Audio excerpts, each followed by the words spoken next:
This is one of the most unique watches in the Edifice lineup. Let's give it a closer look.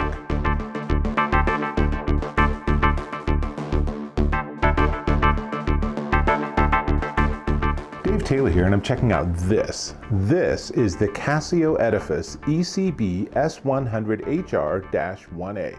That is a mouthful, so we'll refer to it by its other name, which is the Honda Racing Championship White Edition. And it's a beauty. It's a really cool watch. Now, I know you're really into close-ups, so I'm going to give you a lot of close-ups as I talk, don't worry. But I want to tell you, this is an homage to Honda's F1 or Formula One racing car history. And in fact, their original car was white with red details. And so that's why this watch is white with, ready for it?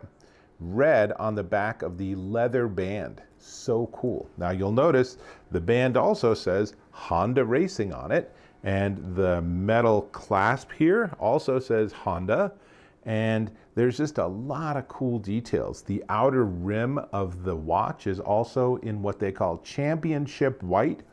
I really like it. And it is a classic 4-button design, which is like a lot of the Edifice watches. So it is also solar powered. And my experience with the solar is that as long as you have your watch in the sun sporadically, then you'll never ever have to worry about charging it. Now, this does have a secret superpower in that it can pair via Bluetooth with the Edifice app on your phone. I'll show you that in a second, but that means that you can always have the time exactly right. You can set world time, and it supports 300 different cities for world time. And I'll let you puzzle this out. They support 38 time zones. We have 24 hours in a day. How can there be 38 time zones? I'm going to let you puzzle that out. So, stopwatch, countdown, timer, 5 daily alarms, one of which has snooze. There's time and place recording, which is really handy.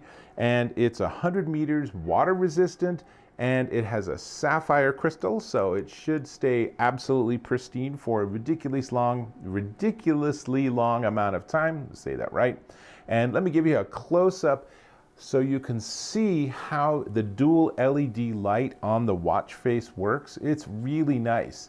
Now, I will admit that if you're not in direct sunlight, those little background screens are pretty hard to read, but you can push that button and it will actually give you a nice illuminated screen, which makes it a lot easier to read in the middle of the night or something.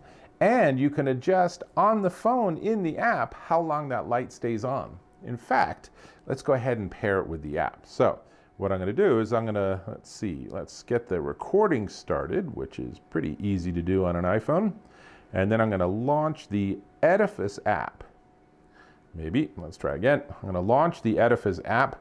And so now you can see that on the app, it's not showing me a whole lot, but when I push and hold the lower left button to get to Bluetooth pairing, then it will see the phone will see the watch, everything will pair, and do-si-do momentarily, I'll be able to control my watch from the app on the phone, which is really the way to go. If I tap on the gear icon and go to this specific watch, you can see there's a ton of different settings you can access. There's just a lot you can do here.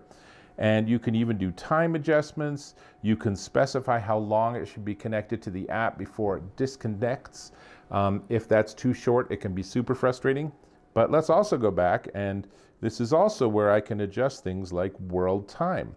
So right now, my home time is Denver, which is what's being displayed on the screen. And then I have a world time for London. But if I switch the two, and then the on-screen time will zip along, but then if I send that data to the watch, and I hope you'll be able to see that it will actually change the time on the watch. And that's pretty cool. And one of the things you should think about as I'm showing you this demo is that this also means that your watch is always in sync and it's always on time, because it's really easy to just pair it or do this with your phone. So I'm going to switch back so that my home time is Denver, and that means I will have to send this data again. And let's see, again, hopefully you can see that going on the screen. And it's just really cool. There's a lot I really like about this. Now, let's see, that looks good. So I don't have to do anything. It'll just automatically, it's still changing time, I guess, but it will just automatically disconnect when it's ready. So what I'm gonna do is I'm gonna put the watch on, and you can see it's a very traditional clasp. Whoops, let's stop that recording. There we go. So it's a very traditional clasp here, and you just pull the buckle through and get it to the hole that you like. There's probably specific terminology for all of that, whatever. And then put the band through here, and I'm good to go. Now, one of the things that I also want to show you is I want to do like a mini unboxing because the packaging is gorgeous. Check this out, right? So, as it says on the front, Honda Racing Limited Edition. It is a limited edition. If this is something that you want to add to your collection, or you just really like this watch and want to get this one, then you need to act, my friend. You need to get one because there's not a zillion of them out there. Now, we go to the box again. Honda Racing Limited Edition, open it up, and of course the watch itself would be on this side, and then there's a second band. So the watch band, the white watch band, is leather, but the second band is a black fabric band. And then you're thinking, how do you change them? And I am very pleased to notice that they are taking an idea from like the Apple Watch and stuff, and there's a little tiny clasp that you can just slide, and that makes it really easy to switch watch bands. But if you don't feel like that's good enough, when you open the box, there's a ton of stuff underneath here, mostly documents, but there is a tiny screwdriver, and that you can use to change watch bands. So you can really do any watch band. It's a pretty standard size, but it comes with this module information because the way Casio makes these Edifice watches is that they have a shared internals, and then they have different faces, and these documents are daunting, and it reminds me of looking at a roadmap from 50 years ago. Yikes. So the good news is that there's a QR code. So what I highly recommend is you scan the QR code, and then you can read this document in very large font and actually be able to understand it all on your computer. So that makes it much, much easier. So we have the module, but there's all sorts of other fun stuff too. There's even the little standee that you can unfold, and I can now act as if I have my own watch store, right? That's pretty fun. And let's see what else is in here. There's another card that gives you QR codes to get the app. And there's the little tag that was on the watch itself that gives you all of the information that you would see if the watch was actually on display at a watch store. And so really, honestly, once you take the watch out, the only other thing you're going to want to actually have is the band, because the rest of it, once you figure out how to do that pairing with your app, then everything else is really done through the app. And in fact, the app includes a user's guide, which is really handy. So not much else I can tell you about it. Let me just go down some specs here. So we talked about 300 cities world time in 38 time zones, stopwatch, countdown timer, 5 daily alarms, one of which has a snooze feature. There's time and place recording, and 100-meter water resistance, sapphire crystal. There's the leather band, which is white and red, very distinctive. And then size-wise, it's 50 millimeters by 46 millimeters by 9.8 millimeters. So it is nice and reasonably thin. I think putting it on my wrist, I don't know about you, but I think it is super attractive. And I was initially unsure about the white on the watch face, and I've grown to really like it over the last couple of weeks. I think it's really fun and really distinctive. The only observation I will have, and you can see that in this photo, is that the sort of X-shaped crossbars that are part of the base design can be a little confusing when you're trying to read the time.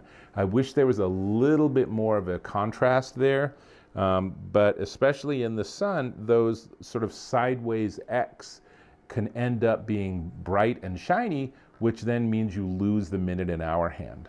But honestly, oddly, every single time I've looked at it to see what time it is, I've known what time it is. So So much to like about this watch.